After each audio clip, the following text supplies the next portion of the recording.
우리가 지방을 채취를 해요. 채취를 할 때 뭘로 채취하냐면 이런 관으로 뽑는다고요. 뽑는 과정에서 그 지방세포가 온전히 다 잘 유지된 채 싹 뽑히겠어요? 그런 것도 있지만 막 깨진 것들도 막 생기겠죠. 그러면 깨진 세포들이 같이 나오면 당연히 그 안에 있는 오일이 같이 들어오는 거예요. 그러니까 지방을 채취할 때는 지방세포도 들어오지만 오일도 같이 들어와요. 그러면 우리가 오일이 흘러내린다고 하잖아요. 보통 이마에 지방을 넣었을 때 이제 눈두덩이 쪽으로 오일이 흘러내리거든요. 그럼 이거는 뭐냐? 안녕하세요. 상담 오선생의 오선생입니다. 오늘 여러분들께 말씀드릴 내용은 지방이식 오일 흘러내림에 대한 내용입니다. 영상 시청에 앞서 구독과 좋아요 부탁드립니다. 지방이식을 말씀을 드리면 부작용이 없냐 이런 얘기를 제일 먼저 하세요. 그만큼 지방이식을 검색을 하면 부작용이 너무너무 많이 나오는 거예요. 그러니까 지방이식을 하면 마치 부작용이 생기는 것처럼 아주 대표적으로 석회화 생기는 거 아니냐 이렇게 말씀하시는 분들이 있고, 그 다음에 또 한 가지가 이제 오일이 뭐 흘러내린다 뭐 이런 말씀하시잖아요. 그래서 오늘은 이 지방이식의 부작용 중에 하나인 이 오일이 흘러내리는 이런 현상에 대해서 좀 말씀드리려고 하고요. 오일이 뭐냐? 그러니까 기름이죠. 기름이에요. 오일. 그러니까 지방이식을 하는데 오일이 있다? 지방세포를 이제 이식을 하는 거예요. 지방세포를 우리가 채취를 해요. 그거를 넣는 건데, 지방세포라는 거는 그 세포들이 특징이 있어요. 당연히 뼈세포는 막 이런 석회질이 막 있는 단단한 그런 세포겠죠. 그리고 우리 뭐 피 속에 있는 세포들 뭐 적혈구, 백혈구 이런 거 다 그렇게 다 각각 다르게 생겼을 거 아니에요. 어떤 세포의 그런 종류에 따라서 모양이 당연히 다르다고요. 그 중에 이제 지방세포라는 게 있는 거예요. 우리 몸에 피부도 있고 근육도 있고 지방도 있고 뼈도 있고 되게 다양한 세포들이 있는데 지방세포라는 게 있어요. 이 지방세포는 모양이 이 세포가 이렇게 동그랗게 있잖아요. 이 세포막 안에 그 오일을 가득 품고 있는 세포인 거예요. 그러니까 그냥 세포 안에 거의 그냥 90% 이상이 오일이에요. 기름. 근데 이게 세포막 안에 약간 물풍선처럼 생각하면 돼요. 물풍선. 그런 세포막을 이제 풍선이라고 생각하면 그 안에 오일이 꽉 차 있는 세포예요. 그게 지방세포예요. 근데 그런 것들이 세포들이 막 쌓이면 오일에 의해서 볼륨이 생기는 거죠.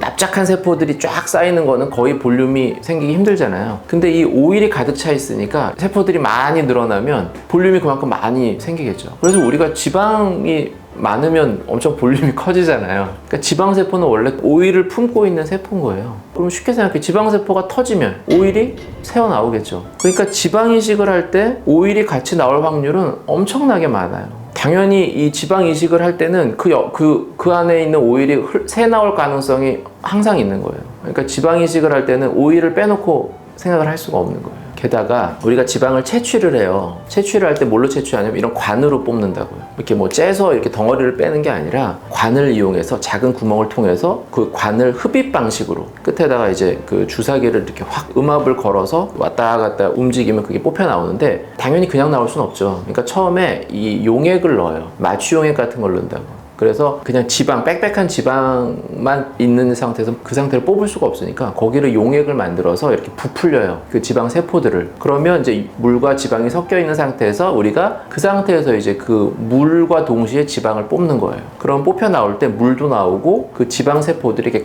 이렇게 딸려서 그 관 속을 통해서 나오게 돼요. 그러면 뽑은 그 부분은 물도 있고 그 세포도 있는 거죠. 그러면 그 물을 없애야 되잖아요. 방법은 옛날에는 그냥 그 주사기를 세워놨어요. 세워놓으면 물이 무거우니까 밑으로 가라앉아요. 그리고 지방세포는 가벼우니까 떴다고요. 그럼 그렇게 한 다음에 밑에 이제 그 채취하는 그 주사기의 이제 아래쪽에서 뚜껑을 열어서 밑에 물을 뺐어요.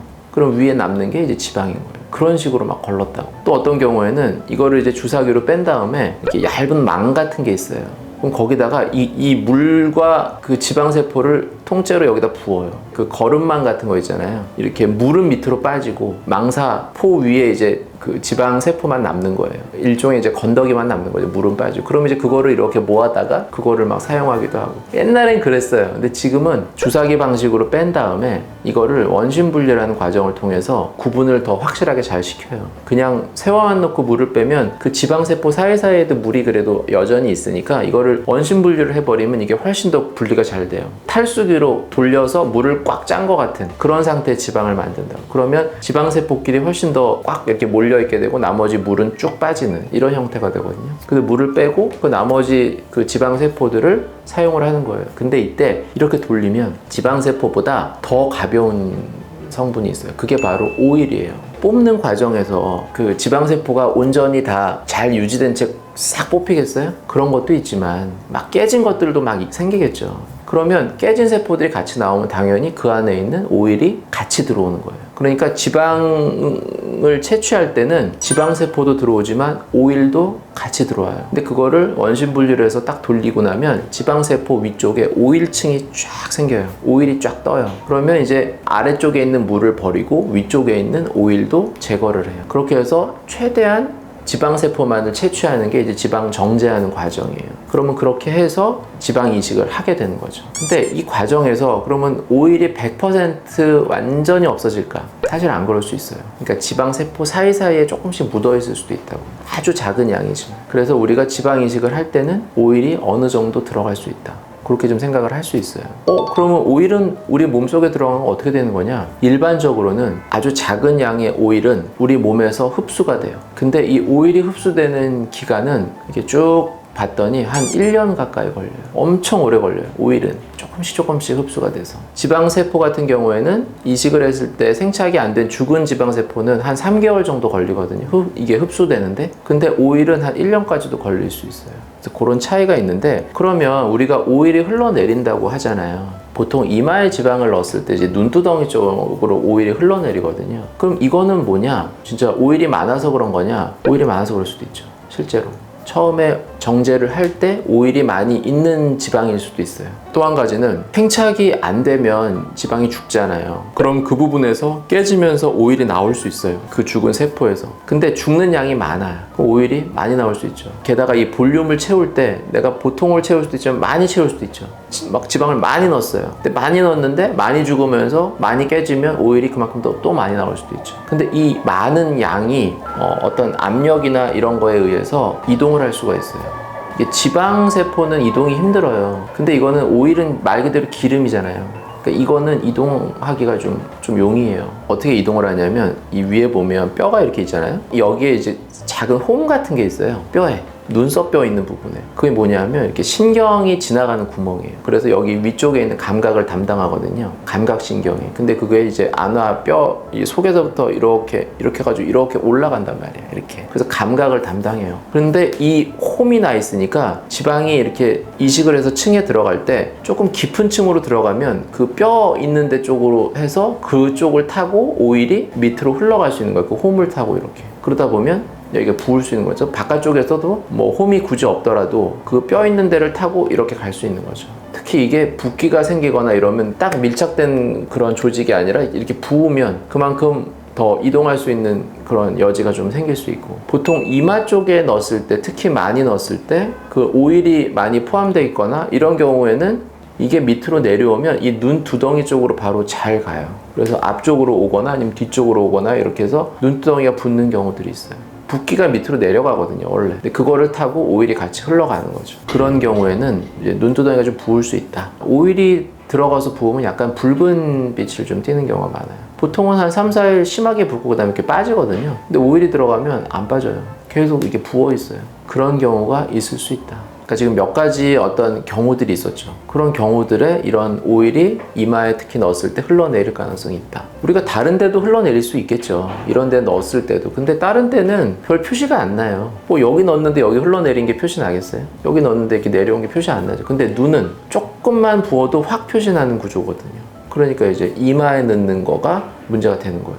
이마에 넣으면 무조건 다 생기느냐? 사실 되게 드물죠, 생기는 일은. 그러니까 이게 몇 가지 조건들이 다 맞아야지 이런 일이 생기는 거예요. 지방을 정제할 때 오일을 잘 정제가 안 됐다든지, 이식을 했는데 생착이 잘 안 됐다든지, 넣는데 양을 너무 과하게 너무 많이 넣었어요. 피부가 여기다 넣으면 피부가 점점 늘어나야 되잖아요. 근데 너무 많이 넣으면 그게 막 잘 안 들어가죠. 빵빵하니까. 그렇게 되면 피부가 거꾸로 이렇게 눌러요. 너무 많이 들어가면.